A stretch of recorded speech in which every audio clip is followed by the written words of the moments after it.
Hello, everyone, and welcome to the RELO Bangkok webinar series. My name is Kelly Calvert. I'm an English language specialist with the U.S. Department of State here in Thailand. And this afternoon, we are very pleased to have with us Katie Wood. She's going to be talking to us about using guided discovery in the young learner classroom. Just so you know, if you have any questions during the webinar, we'd appreciate it if you save it until the end. We'll have a question and answer period where you can ask questions in the chat box. So I'm going to go ahead and turn it over to Katie so that she can begin her webinar. Okay, hello everybody. As Kelly says, I'm Katie and I'm a teacher trainer with AUA in Bangkok. So I'm very pleased to have you all here this afternoon for guided discovery with young learners. So let's think about what we hope to gain from this session then. What are our goals? So we're going to make sure that we agree on what guided discovery actually is. We are going to look at some ideas and activities for you to take away and try out in your own classrooms. We're going to think about the advantages of using guided discovery. Why would we want to do this in our classrooms with young learners?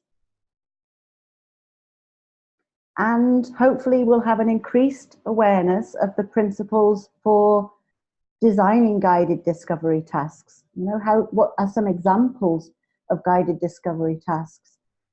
How do they work? What do they need to do? And through all of that, hopefully you will come away with increased confidence to experiment in your classrooms with your students. So let's start. Hey, Katie, do you want to hear from people where they're tuning in from? Oh, yes, please. Sorry.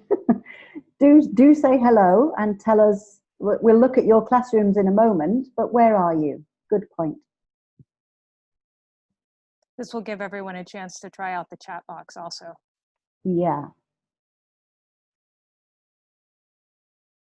Let's see where everybody's located right now.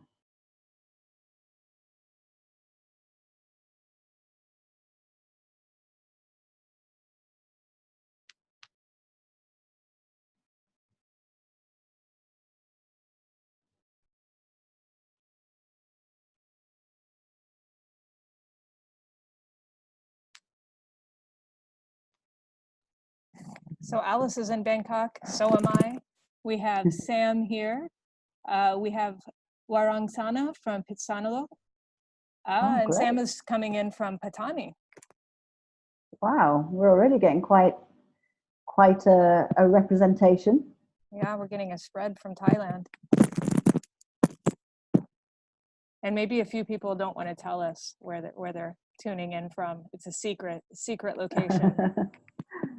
Fine. Well, wherever you're tuning in from, we're very pleased to have you here.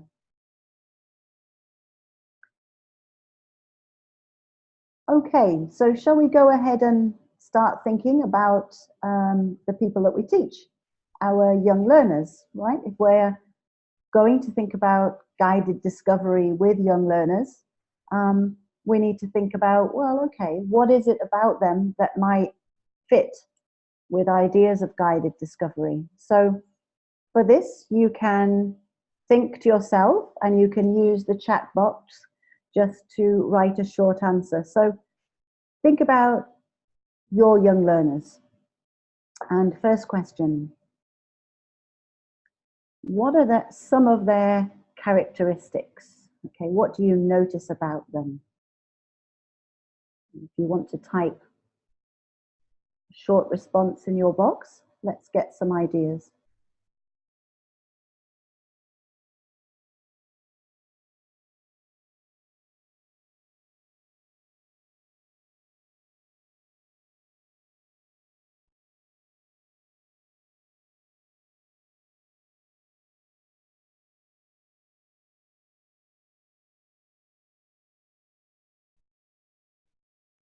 So one thing to note, everybody tuning in, make sure that in your chat box, it says all panelists and attendees. If it just says all panelists, then everybody can't see it.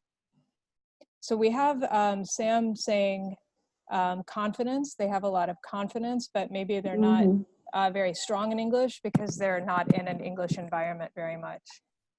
Alice says they're very curious. I say they're very energetic. Yeah, I would agree with all of those, definitely. Okay, so let's think about another couple of questions related to those.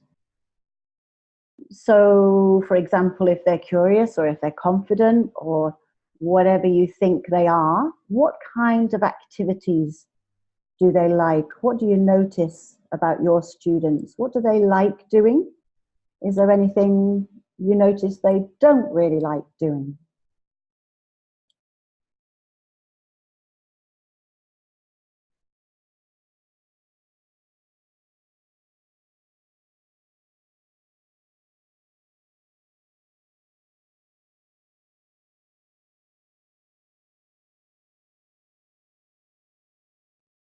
I can speak to some of my students in Thailand. I noticed that they love singing. So they love to learn songs. Anything that required moving around, they love that. They did not like writing. They also like doing things with technology. Right, yeah. Alice mentions they like making things and being creative. Sam's saying competitive activities. Okay, yeah. Yeah, absolutely. Again, I think all those things we notice when we work with younger learners. So the idea of learning and for some of them playing. Okay, and final question in this part. What about behavior patterns? So, for example, doing what the teacher asks or not. Do we have any difficulties? Maybe things relating to the fact that they like moving around. What kind of behavior do you see your students show in the classroom?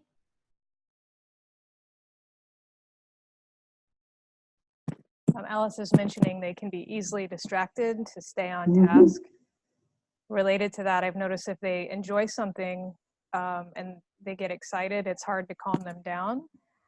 Someone else is saying they're curious and listening, and it can be hard for her to respond to them. Right. They're willing to speak up, to participate. Yeah, and perhaps that's a very interesting one that maybe is one of the positives, one of the many positives about teaching young learners. They like to get involved and they maybe are happy to give answers, depending on their character, of course. So that's what we want to think about. If we're thinking about guided discovery and young learners, we need to see how these things do and don't match the types of things that are typical of young learners in a way that might be different to adults. So I'm going to give you some descriptions. There'll be 3 lists of some kind of characteristics of learners at different age groups. And just read them and think, what kind of age group do I think might the first list be about? What kind of age group do I think describes the second list and the third list? So just have a think about it. If you want to type an answer in, that's fine. So you can see what other people think. Take a few minutes to read.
Okay, I think we're getting some responses there.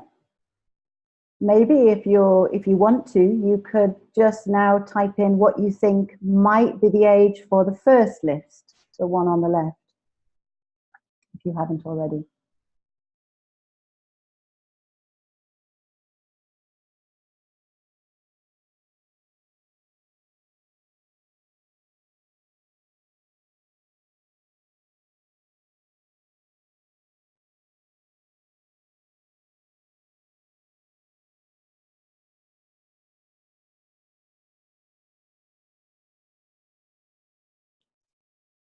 So a few responses. One, that the grouping is roughly primary, middle, and high school.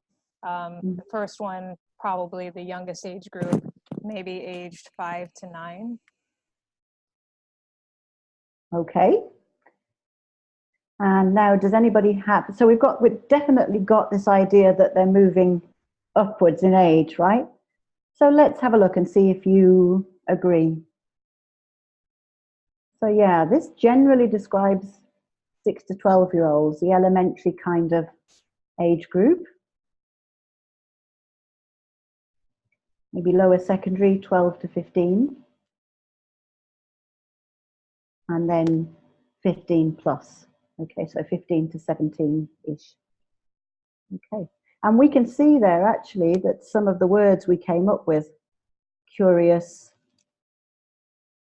physical activities. Okay.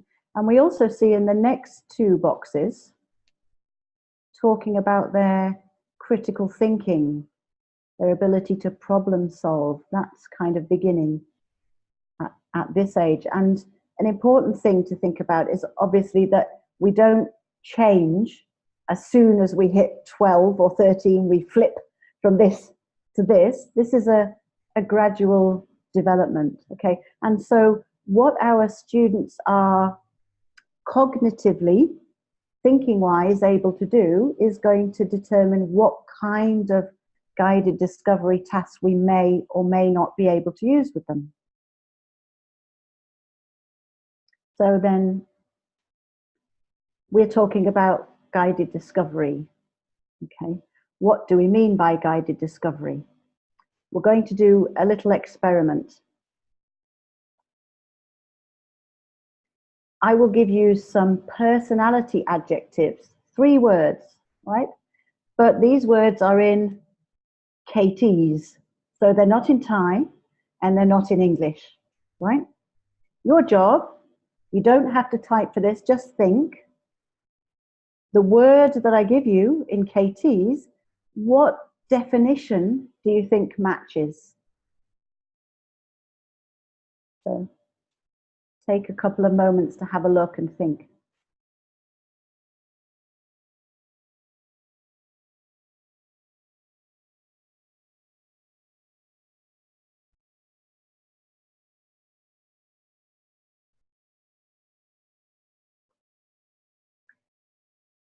Okay, now if you want to, just type a comment. How do you feel? Could you do that? Was it easy? Was it difficult? What does it make you think?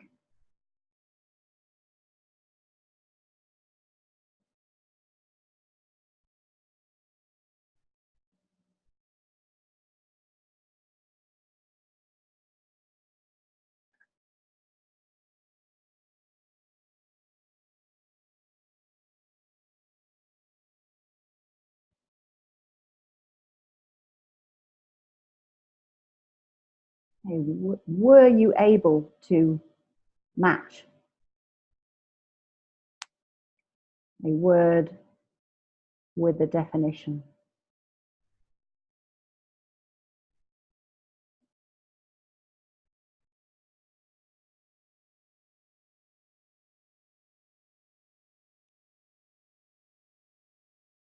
So Katie, I know I personally could not match the word with the definition because I don't have any background information or know the language. Exactly, right? So I probably couldn't do this either if these were not my words, right? So was that guided discovery? Maybe just quickly, do you think that was guided discovery, yes or no?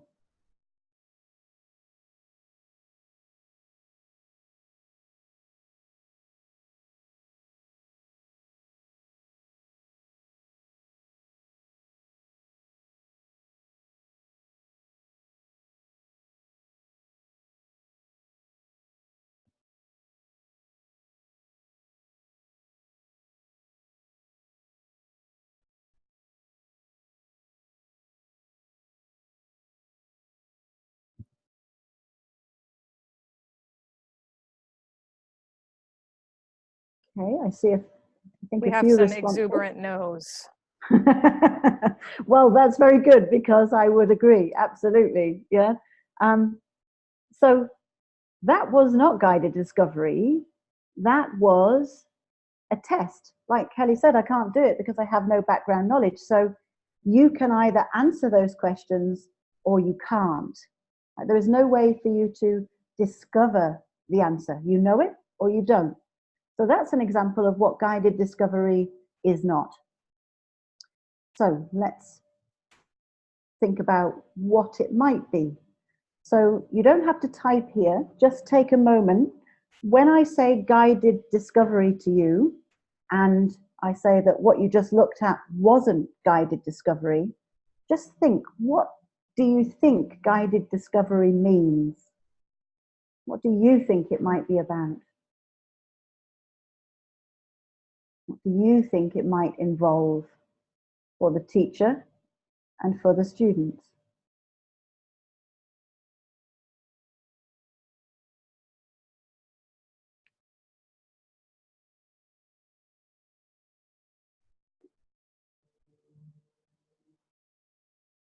Okay, so I'm going to go ahead and show you a definition now. So just see if any of this information is similar or different to what you thought. Okay, so guided discovery, another way to talk about that is an inductive approach, a technique where the teacher provides examples. Okay, that's quite important. Of a language item and helps the learners to find rules, how to use this language themselves. So helps, another word for help is to guide, right? So it's about providing a way for students to find, discover how something works for themselves. So let's have a look at a different activity and contrast it with the first activity, matching activity that we did. So this time, I'd like you to read the passage at the top, and you will see that there are some words in blue, 3 words in blue, and 1, 2, 3. Your job, again, is to match. This time you need to try and match a word with a definition and a picture. So it might be 1B and then that picture, or it might be 1A and that picture. But make sure that you look at the text. Have a go.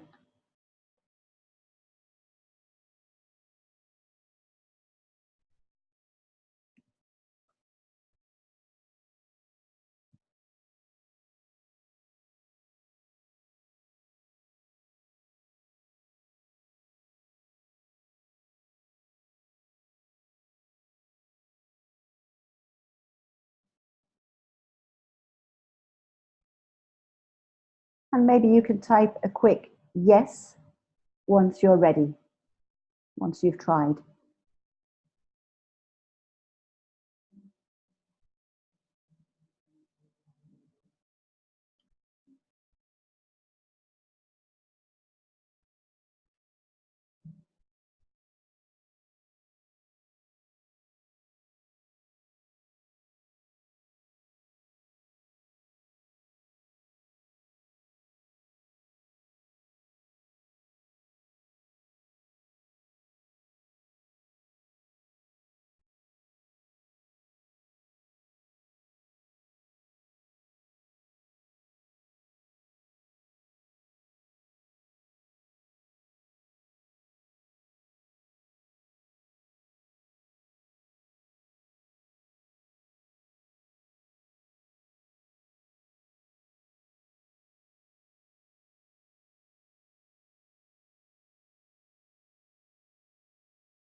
And don't worry, we're not grading.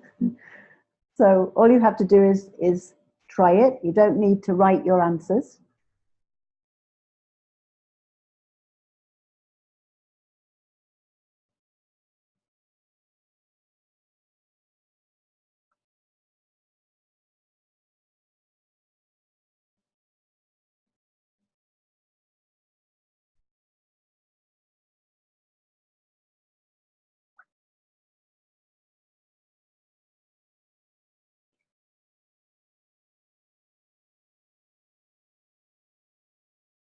Okay, I'm going to show you the answer in a minute, but one thing to think about as you're doing that activity is, if you were the student doing that activity, how confident do you feel about your answer? And what would help make you feel more confident about your answer?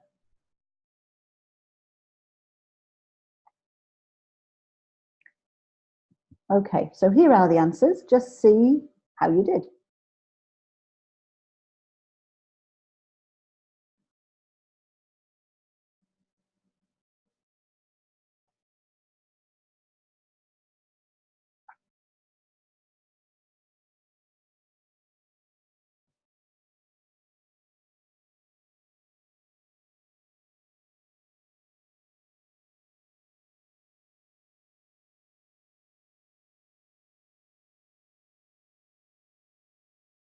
Okay, so you may have got those right. You may have got one or two wrong.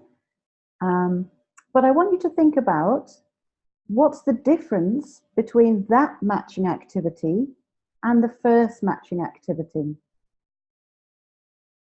So think about what's different. And if you have any ideas and you want to type your idea, please go ahead.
So I think we have a couple of responses there.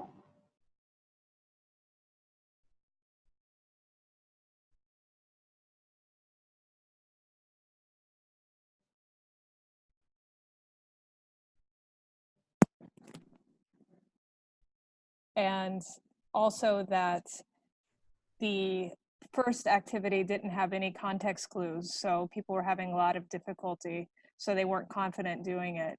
But the pictures seemed to help a lot. Right, exactly. So if we go back to our definition of guided discovery, there needs to be some guidance. It needs to be, students need to have some context. This is a really, really important word with guided discovery. If we don't have some context, something that students can look at, listen to, see, then there is no way for them to discover, to find the answer.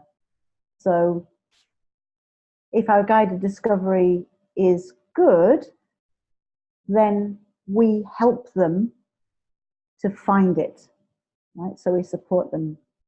And in this one, we've got the visual clues and we've got the context. I can look at the sentence and I can try to think about what's going on there, right? To help me check if my answer makes sense. Okay. So looking at those words, we have Shujay, feeling good about an action. Salai, not feeling good because something bad might happen. And Baka, we're happy because something good is going to happen. So if we look again at our context, My son passed all his exams. I'm so shujay of him. So imagine if your friend gets a good job, are you shujay of your friend?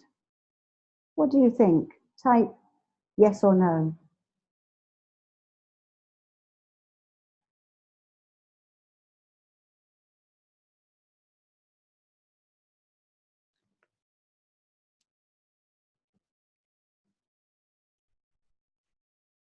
You've got some yeses coming in. Okay, I would agree. Can anybody give an example of another thing we might be shujay of? It could be we are shujay of ourselves or something, or we could be shujay of a friend or a family member. But shujay of them doing what?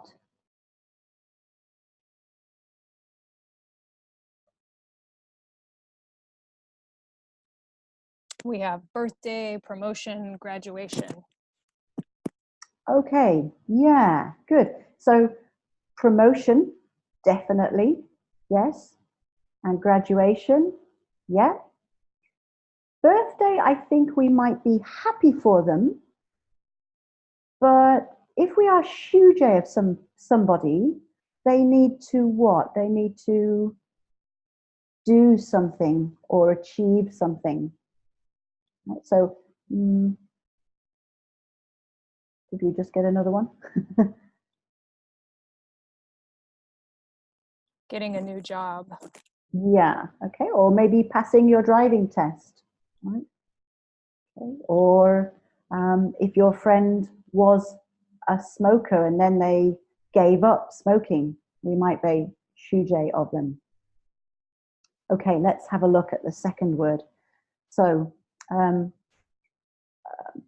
her son couldn't sleep the night before his exams because he was so salai about the exams.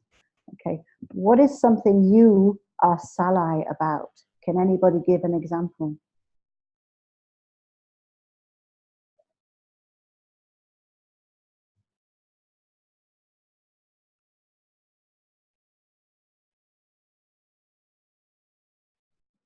If you don't want to type it, that's okay. You can just have a think.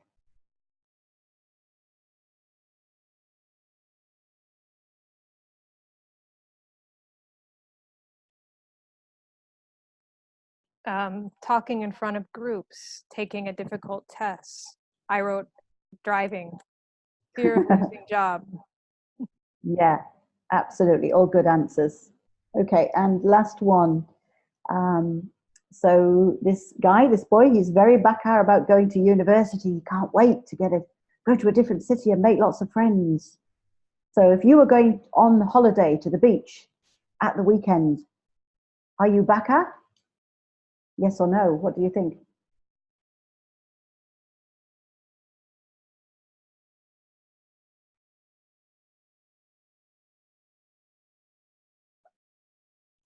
You got you betcha. And yeah.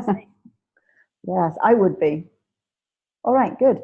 So this here, what am I doing? I am trying to check that you what? That you the words.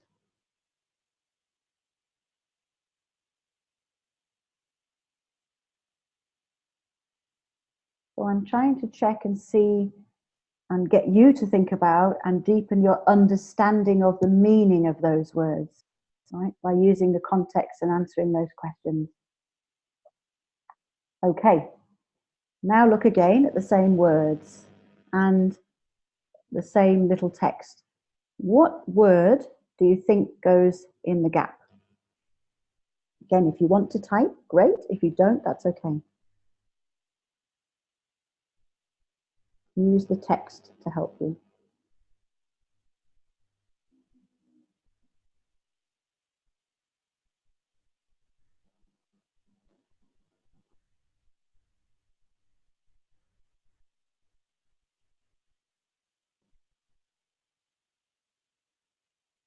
Okay, let's have a look. See if you can if you agree. Okay, so we're shujay of someone or something, and we are salai or baka about something. So again, hopefully we got the answers for that from the context. Now, is this about meaning? What do you think, yes or no? Is this about the meaning of the words?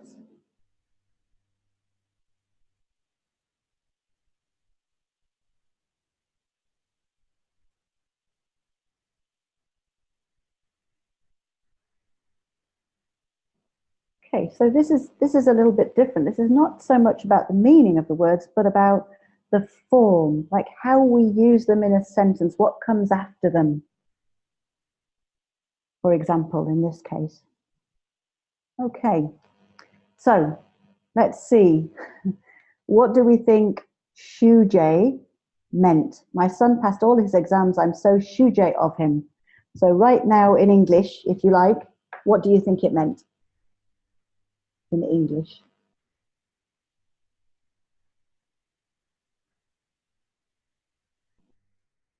Proud. Okay, and what about salai? He couldn't sleep the night before. He was so salai about his exams. What do you think?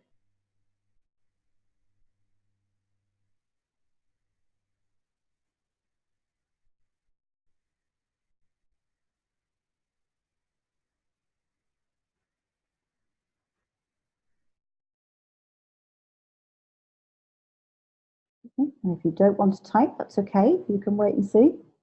And also, now then, baka. He's very baka about going to university. He can't wait.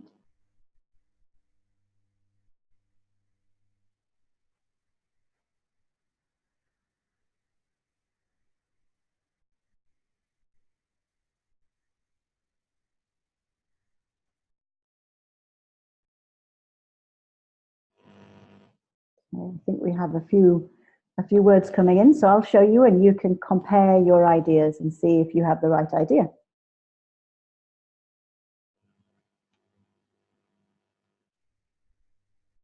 Okay, so Shujay was proud, correct, yeah. Sai was worried, or maybe anxious would also be, means you've got the similar meaning, and Baka, excited. Okay, so think about where you got the meaning of those words from. How did you start to understand the meaning? How did you start to understand where we can put shujay in a sentence? And hopefully it's from a combination of the task that you were set, like the better matching, and using the context to help you. Right? So the task guides you to an understanding and the context helps you to work it out. Let's look at another example very quickly. Okay. So again, there's a short text here. And in the text, there are some more words in blue. And all those words in blue are used to describe how often you do something. Okay? So have a read and think about what you think those words might be.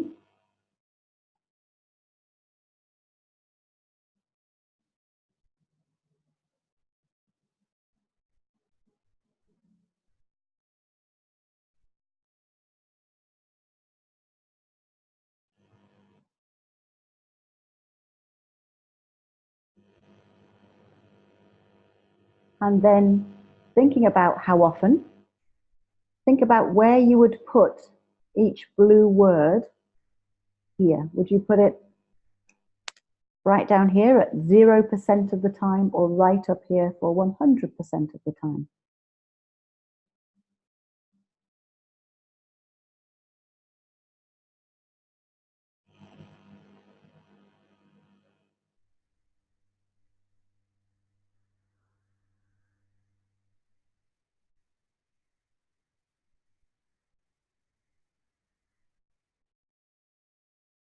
Okay,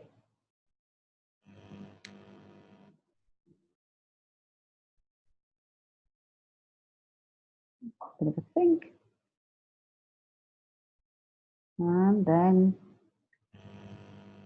hopefully, especially with a little bit more time, you would be able to work out from the text what the differences are between those words.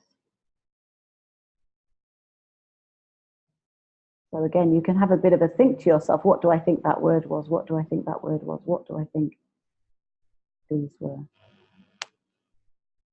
Okay, I'm going to speed along a little bit.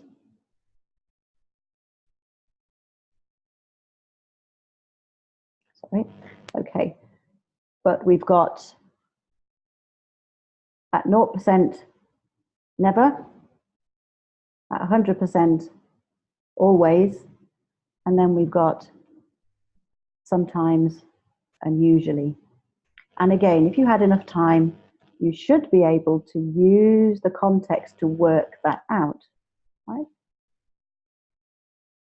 So at any point, am I telling you this word means this? No, I'm going to give you a task that helps you and guides you to come to that conclusion for yourself. And then when we check the answers, if there are any problems, I can help. So again, is this one about form or about meaning? What do you think?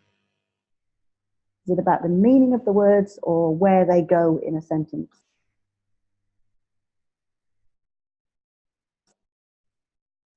Folks are responding meaning.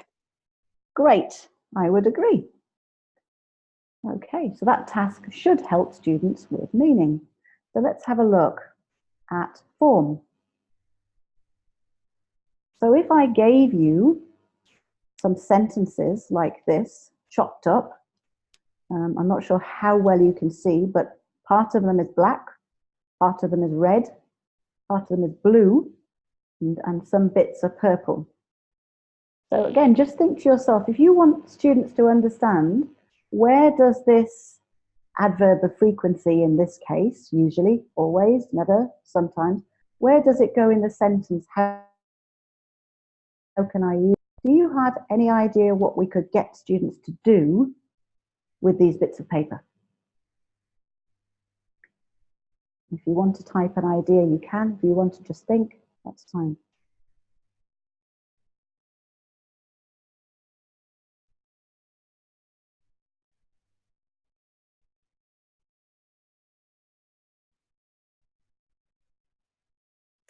So you have a couple of interesting responses. One is to group them in color. Somebody else mentioned rearranging the word cards. Yeah. Right, so you're right to pick up on the color because the color is there to help students start to notice. Right, so noticing things is a key part of guided discovery. It's like we're letting them, helping them through our tasks notice patterns. What's the same here? What's the same here?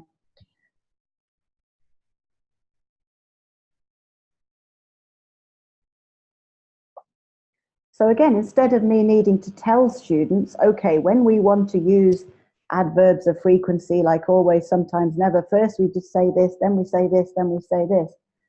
Maybe it can be more interactive and more fun for me to give them a well-designed task that lets them find that out for themselves. So,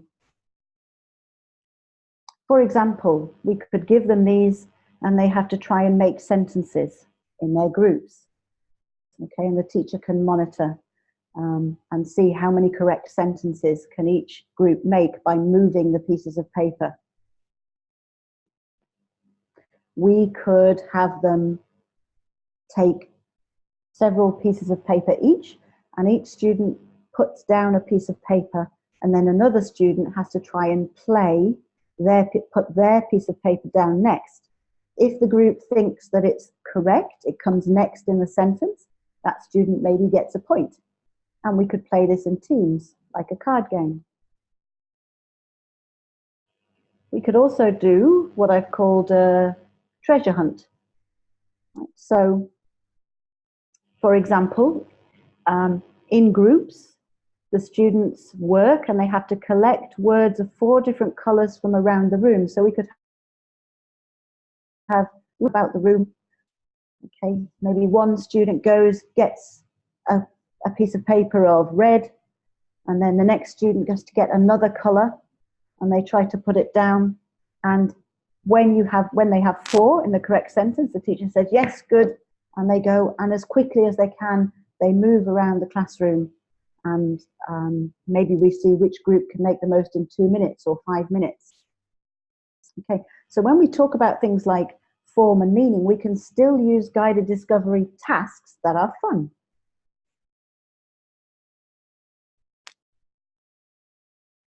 And when we've done any of those tasks, we would end up, the result would be students would have some sentences in front of them. Okay. And the teacher can then guide them and check the understanding by asking questions, right? So again, instead of telling, I can guide them. I can ask guiding questions like, okay, what are all the red color? Can you give me another example? He, oh yes, good, okay. What are all the purple ones? Okay, right. And what color comes next? Blue. Then we could say, okay, what do you notice? What do you see is different here? Okay. And with some well-chosen questions, hopefully I can get from the students, and they don't need to describe this in technical terms. They just need to say, oh, okay, here, the purple word and then the blue word. Here, the blue word, which is B, and then the purple word. So that's all about form again, right? So just think for a moment about those things we said about learners of different ages. And have a look back again at our list.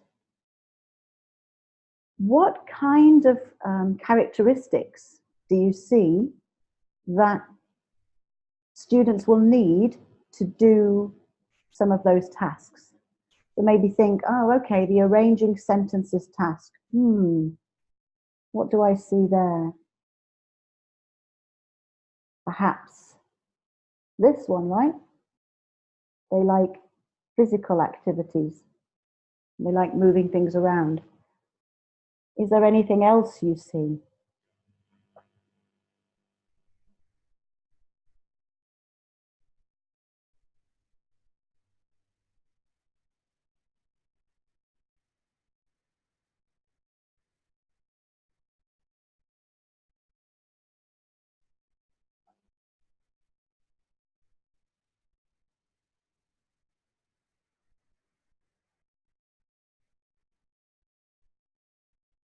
And maybe which group do you think less of the activities are suitable for?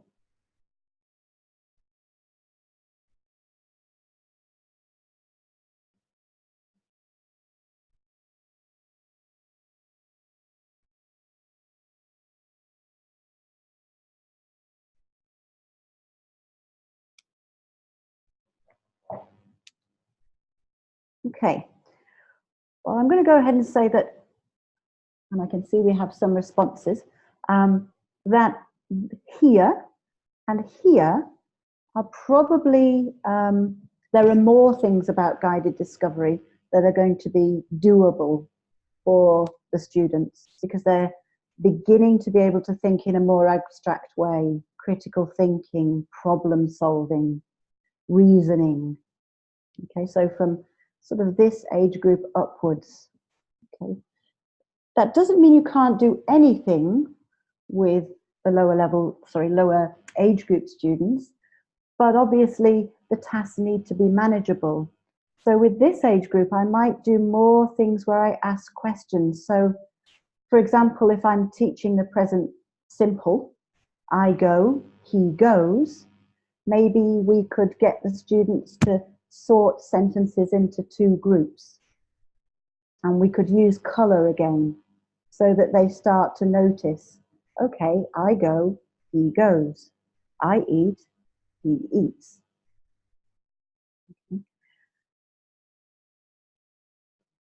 but our tasks need to give enough support, and we need to make sure that our students can do it. Let's look at a little bit more of an example. So we've looked at meaning a little bit, using a text for students to work out the meaning, answer some questions, okay? And we can use guided discovery for meaning, for form, and for pronunciation. Can you think of a way to involve learners in noticing, in seeing and in hearing things about pronunciation? And if any of you took part in a previous webinar, maybe there were some ideas there. What could you get students to do?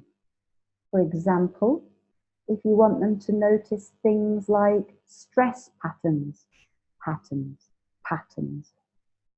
Can you think of a task?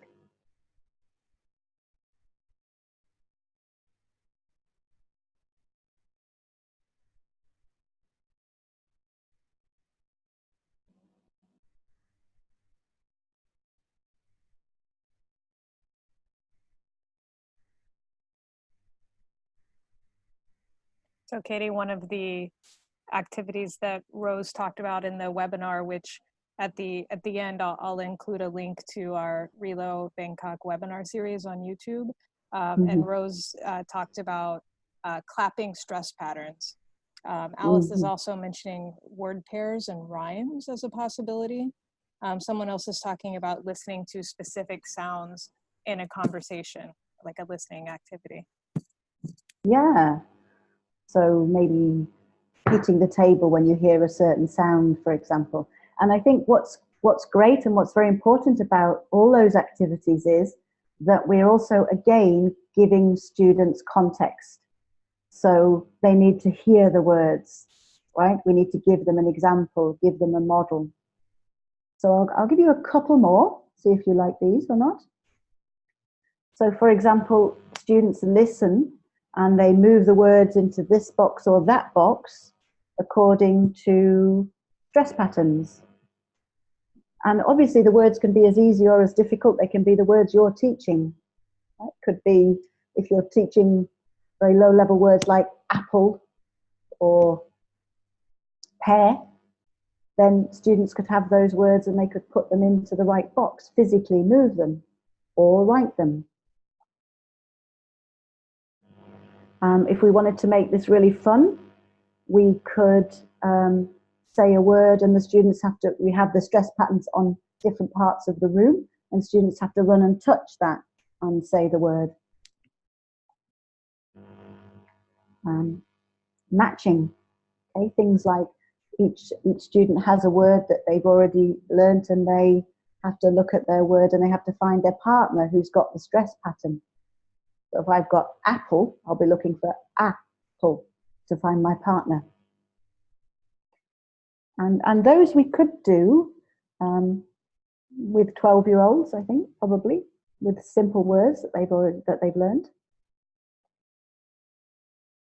Okay, and more complicated and a bit more for maybe a little bit older students.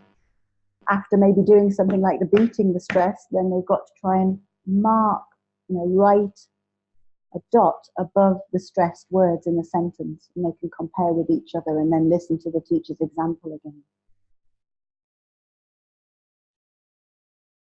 Okay. So students could again listen and then write down the number of syllables that they hear, or again they could move to a number 1, 2, 3. So if I say compete, you have to write down 2. If I say competition, you have to write down 3, or you move to the 2 in the room, you move to the 3 in the room. Okay, meaning, we've talked about a couple of ideas. So I'm just going to give you a couple more now. So answer CCQs in groups. Okay, so Q, what do you think the Q stands for in this? Has anybody heard this term before? CCQ.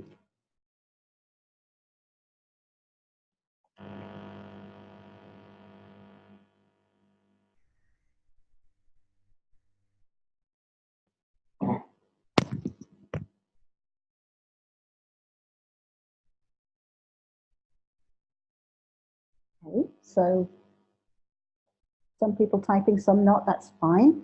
So CCQ, concept checking question. In other words, rather than explaining this means this and telling students a lot, we use our context again, and then we ask them a question to see if they've got it. So a simple one might be, is it about now or about the past? And we could ask those from the teacher to the students, or we could give the students the questions and the examples of the language, the sentences, and we could get them to talk together about it and answer it.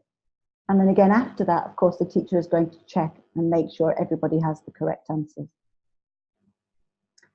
We might give students example sentences, and then they have to fill a gap with the correct thing according to the rule. So, for example, I give them I have been and I went, and they have to decide we use I have been or we use I went to talk about something in the past when we don't say when. Okay.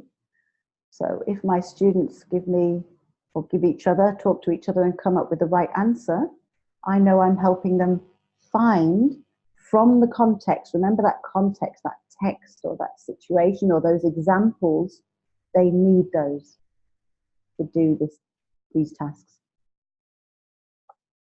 Okay, a couple more examples of form. We looked at some. Okay, so certainly for maybe the older students, they could put them, okay, this goes here, this goes here.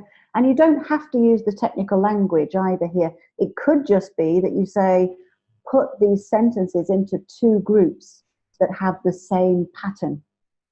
Okay, and again, they can look at their examples and try. Does it matter if they get it wrong? Is it okay to get some of this wrong? What do you think? Type yes or no.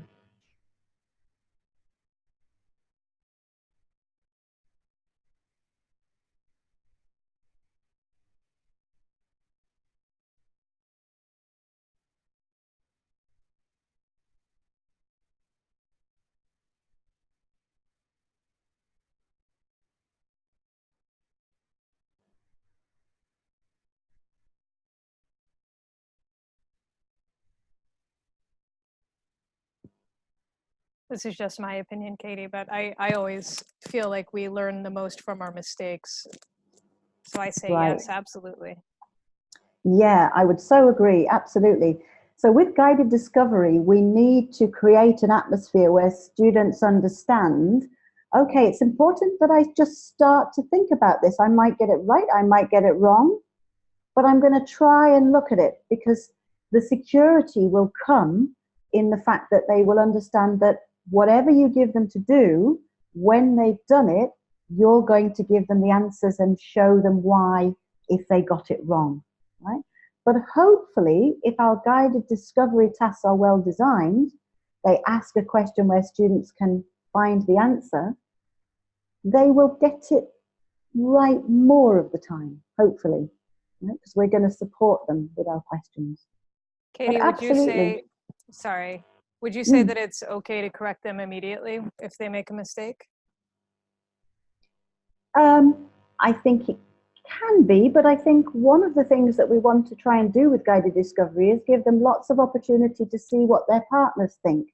And so with some things, particularly with the older students, it's worth letting them go for a little while, because maybe I've got it wrong, but my partner's understands it better than me and can explain it to me.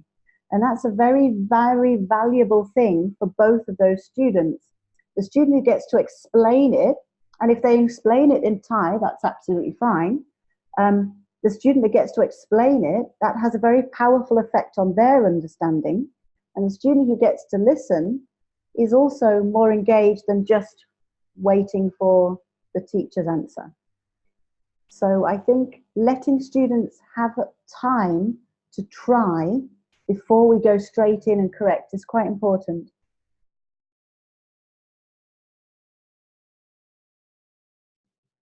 Thank you.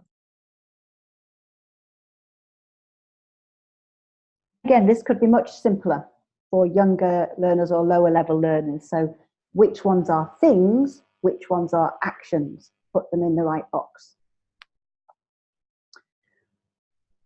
So we've looked at a few guided discovery tasks.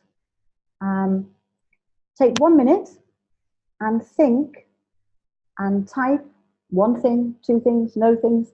What do you think will affect how these work in your classroom? So, for example, how your students are. If that makes sense. What affects whether guided discovery will work? What do you think?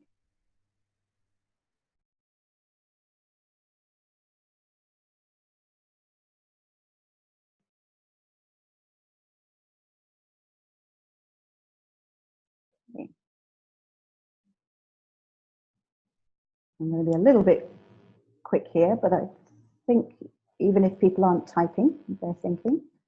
Well, age, right? We already talked about that. If something involves a lot of problem solving and working out and cognitive ability, it's not going to work with the very young students. So you know your students and their abilities, which is another thing that comes into it, their level of English. Okay, and maybe their knowledge about things like, do they know what a noun is, what a verb is? If we include those things in our guided discovery, then we need to make sure they already know what they mean. Previous learning experience is very important. If we've never done guided discovery before, and then we suddenly give students a load of it, it's probably going to be very scary for them, and it's maybe not going to work, and we will think, oh, I'm not doing that again. So it might depend if we've started to introduce, have we already started asking questions instead of telling? Something to think about. How independent your learners are, and if they like and they're willing to interact and cooperate. All of those things are going to make something more or less successful or workable in your classroom. But there are lots of reasons that we might want to do it. Okay, so it helps develop learner autonomy. It helps develop students' ability to think critically, to find out information for themselves, because they're not always going to have us in the classroom, right? They're going to be outside the classroom trying to use their English. They're going to be in an exam, right? So if students haven't had any training, had any practice, had any help, then when they get in their exam, they're not maybe going to be able to deal with a word that they don't know, because they haven't developed, practiced the skill of kind of thinking, okay, what do I think this could mean? It should make our classroom more interactive, because we're giving students tasks that help them do and experience and discover than telling. And that should make learning more memorable and more meaningful. It's also been shown that students feel good when they have, even if it's something little, that they've been able to do something for themselves. It's also another way to do something in the classroom, okay, rather than always just listening to the teacher. So it's very learner-centered. So I would say, have a go, try it. If you've never done it before, do it gradually. Maybe try just something like the standing in the right place for the pronunciation, for the stress, because that's fun, students will enjoy it, it's low pressure, and then gradually you can bring in more over time. And don't forget that there needs to be a context. Think back to that first test what does this word mean? What does that word mean? That will be scary for students. It won't help them. They can't do it. So practice using a context and a situation. Okay. We are running out of time, I see.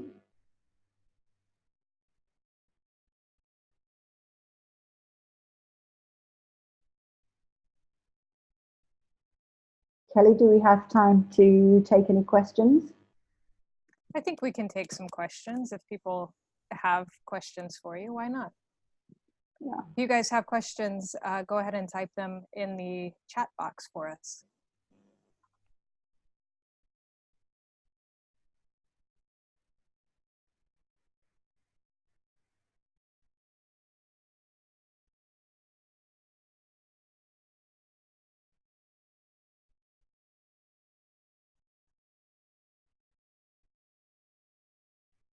And I would just like to say that obviously this is 1 hour talking about guided discovery. So we're not going to learn everything there is to learn about guided discovery in an hour. But hopefully we have done what we said at the beginning, which is to start, okay, what does this mean? Could I use it? Could I use all of it? Could I use some of it? Are my learners used to this? Could I begin to introduce some of these ideas? So just one comment. A teacher has written that sometimes she tries to use some similar techniques but it doesn't seem to go over very well with students. So maybe, do you have any tips of how to get students more comfortable with these ideas, like a guide for Thai students that might be helpful? I think one thing I would say is that the title guided discovery sounds quite serious, but a lot of this can be fun. So I think apart from doing it gradually, right, introduce activities slowly. So, do your usual thing and then one by one introduce a new activity. Get students used to that one activity. And then they will feel confident with it and they will start to enjoy it and they will probably take more. Then when they got the hang of that one, for example, going to the right area of the room for the pronunciation, or matching cards for the pronunciation. Once they start to think about that, the first few times it might be difficult. So I think anywhere, actually, we need to try bit by bit. We need to use routine with young learners and we need to reassure them and we need to make it fun. If it's fun and they realize there are no scary consequences to me not getting something right, then over time they will become more confident. And I also think really, really important is give them plenty of time to not just do things on their own, but to help with their partner, and then maybe in groups check and see, help each other. Is there anything you'd like to add to that, Kelly? I would just emphasize what you've already said, that repetition is the key. So the first time you try something, maybe it doesn't go very well, but that goes for everybody. The first time we try something, we're usually not great at it. But once students become familiar with that framework of that activity and you use it again and again, it builds their confidence, and then you can add on. You can do another activity later and add a new layer of discovery, I think. Yeah. And I mean, things like concept checking questions, like when you first ask a question, like, is it about now? Is it about the past? Maybe students are going to look at you, why, especially if they're not used to getting asked questions, right? And maybe they worry that they're not going to get the answer. So I think we need to do two things. We need to give them time to think, because especially in the early stages, maybe they will think about it, but they won't answer. That doesn't always mean that what you're doing isn't helping them. It's just that in the early stages, that may not be visible, and we may think, oh, nobody's answering my question, therefore I shouldn't ask questions anymore. Actually, what maybe we can try is giving them enough time to think about it, and then if they don't give us the answer, we tell them the answer. right? But we give them that space to think. And we can also think about how we accept the answer, right? So it doesn't have to be one student giving an answer or doing something in front of the class. It could be, you know, a group of 6 talking together and deciding on the answer and holding it up. Maybe that's a little bit less intimidating or frightening. Katie, what do you think about students answering in Thai? Do you think that's okay? People have different opinions about this. I personally think, yes, it is okay, especially in the early stages, because guided discovery is about students understanding things, and we may be able to help their thinking skills, and then later they transfer those to English. But if we're asking them things that are a little bit challenging for them cognitively, if we add in them forcing them to answer in English, maybe this is too difficult at once. So I think we can do 2 things, especially when they're discussing in pairs. Personally, I think it's fine if they do that in Thai. I mean, as a Thai teacher in Thailand, you teachers will have an advantage over me, right? Because you can listen to what your students say and you will know, are they capable of having this discussion in English? If you think they are, then you could encourage them. Okay, can you talk about that in English? Especially if we're talking about the sort of 17-year-olds or university students. But if you know that they're not, then I think we don't need to pressure them for that part of the lesson. What about you, Kelly? I absolutely agree with what you said, yeah. Do you have any thoughts on time allocations for these activities? That's another question that came up in the chat box. I think that's a good question, but I think it's quite a difficult question to answer because it very much depends on the task that you're giving them. But I think that one thing to think about is, how do you know how much time they need? So first of all, maybe you're going to make a guess, but then when you're in the lesson, what do you do? How do you decide, okay, I should stop this now and help them, or I should give this a bit more time? Would anybody like to type an answer or just think about it?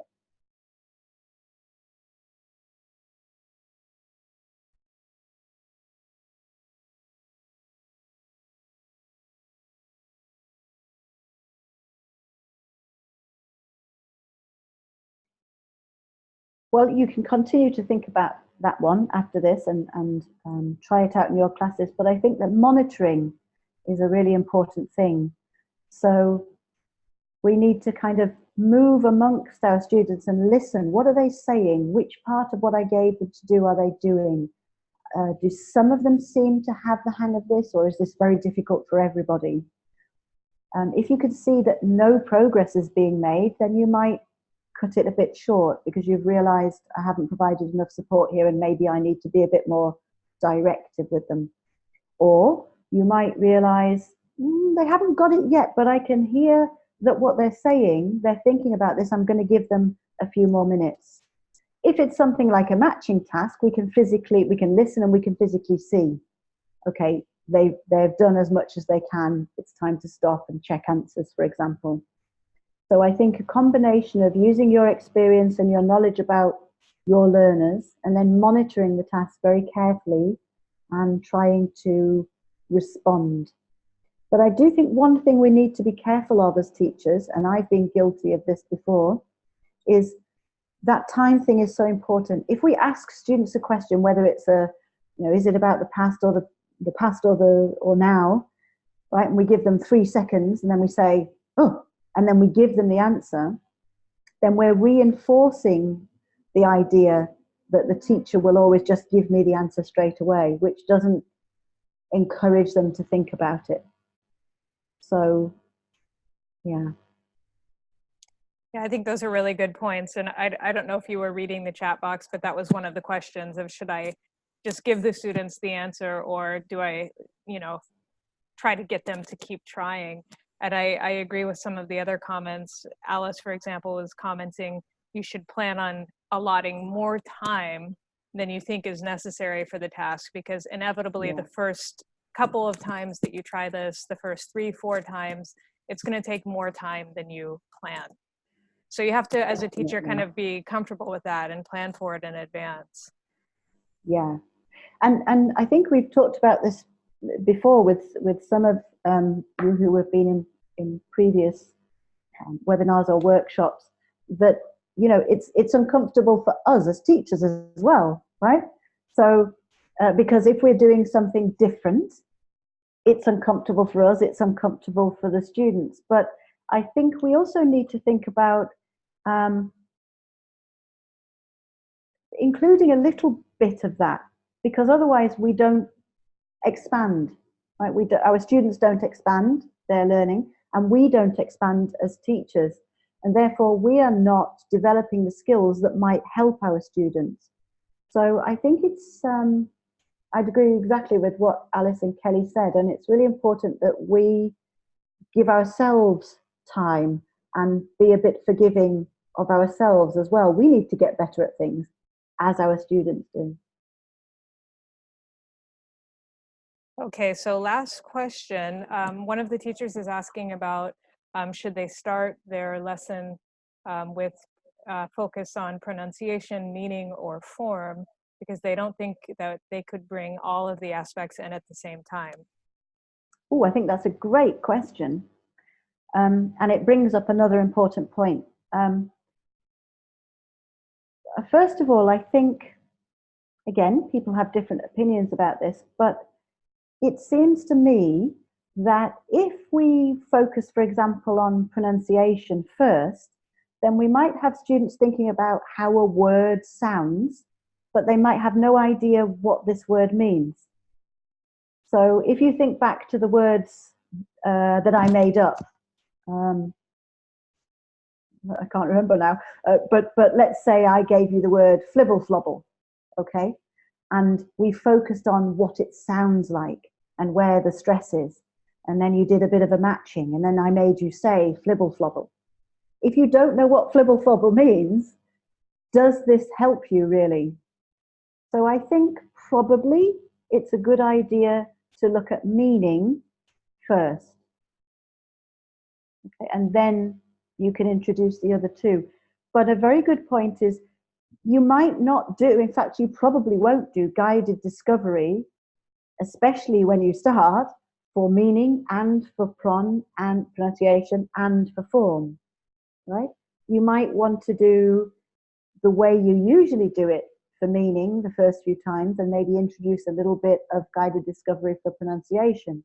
And then maybe the next time you might decide that this language point or these words, oh, I think I could do something guided discovery for meaning with these, but I'm going to do what I usually do about the form, what kind of word it is. Or so again, you know, you might do one part of it in guided discovery, or you might do two, or you might do three.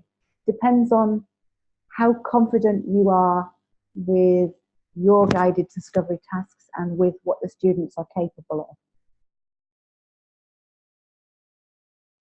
Great point. And I think just to wrap things up, a teacher just made a really interesting comment that I think really shows the value of guided discovery. And that is that teachers will correct students' mistakes, but students continue to make the same mistakes over and over again. And I think for me, one of the benefits of guided discovery is that allowing students and giving the time to let them discover the meaning, the form, the pronunciation, it will help them remember so that they don't keep making the same mistakes. Yeah. And they become more aware of the mistakes that they make, which makes them better able to begin the process of self-correcting, right? Which is maybe one of the first steps to not making the mistake at all. Absolutely. Well, I do want to thank everybody this evening because we're here on a Thai holiday, and we've had a wonderful discussion at the end of our webinar. So on behalf of RELO Bangkok, AUA Language Center, I would love to say thank you to everyone who attended tonight. I will be posting links quickly to Facebook for AUA Language Center and also the RELO Bangkok Facebook page. And you will get a follow-up email that has a link to this YouTube video. So make sure to follow us on our YouTube station and on Facebook so that we can send you updates and you can attend future webinars. And thank you again, Katie, for this wonderful webinar tonight. We really appreciate it. You're welcome. I've really enjoyed it, and I'm so pleased that we've had such a great turnout. And I also thank all of you teachers for taking your time to take part. Wonderful. Okay, good night, everybody.